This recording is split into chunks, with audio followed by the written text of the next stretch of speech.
Hi అండి, రేణుకా వంటల వారి హోమ్ ఫుడ్ బిజినెస్ కి స్వాగతం. ఫ్రెండ్స్ అందరు బాగున్నారా? నేను చాలా బాగున్నాను. ఫ్రెండ్స్ మీకు ఈ రోజు ఒక టిప్ లేదంటే ఇన్ఫర్మేషనే కావచ్చు మీతో షేర్ చేయాలని చెప్తున్నాను. పచ్చళ్ళ గురించి అనమాట.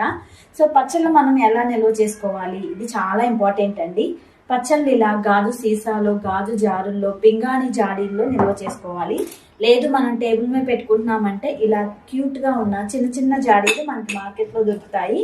సో వీటిల్లో పచ్చడి పెట్టేసుకుంటే చక్కగా టేబుల్ మీద పెట్టుకొని సర్వ్ చేసుకోవచ్చు. వీటిలో స్టోర్ చేసుకుంటే ఏమవుద్దంటే ఉండే కొద్ది పచ్చడి మాగి రుచి వస్తాయి అనమాట. స్టీల్ బౌల్స్, అల్యూమినియం బౌల్స్ అసలు పెట్టొద్దు. ఇన్ కేస్ మీ దగ్గర పింగాణి గాజు లేవంటే ఇలా ఫైబర్ బాటిల్స్ లో కానీ పెట్టుకోండి.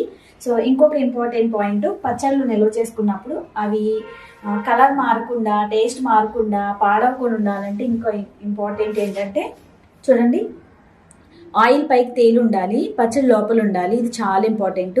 ఇలా ఉంటే పచ్చడి కలర్ పోదు, అలాగే పాడవదు. ఇంకొకటి, తేమ తగలకుండా ఇలా టైట్గా మూత పెట్టి ఉంచుకోవాలి.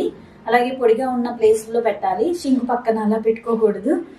ఇది అందరికీ తెలుసు, కొంచెం తెలియని వాళ్ళు ఉంటారు అని చెప్తున్నాను, షేర్ చేస్తున్నాను. ఇంకోటి, పొడిగా ఉన్న స్పూన్ పెట్టేసి తీసుకొని ఆ తర్వాత పచ్చడిని లోపలికి నొక్కి పెట్టినట్లయితే ఆయిల్ మళ్ళీ పైకి వస్తుంది. మూత టైట్గా పెట్టుకుంటే పచ్చళ్ళు ఎక్కువ రోజు నిలువ ఉంటాయి, పాడవ్వండి.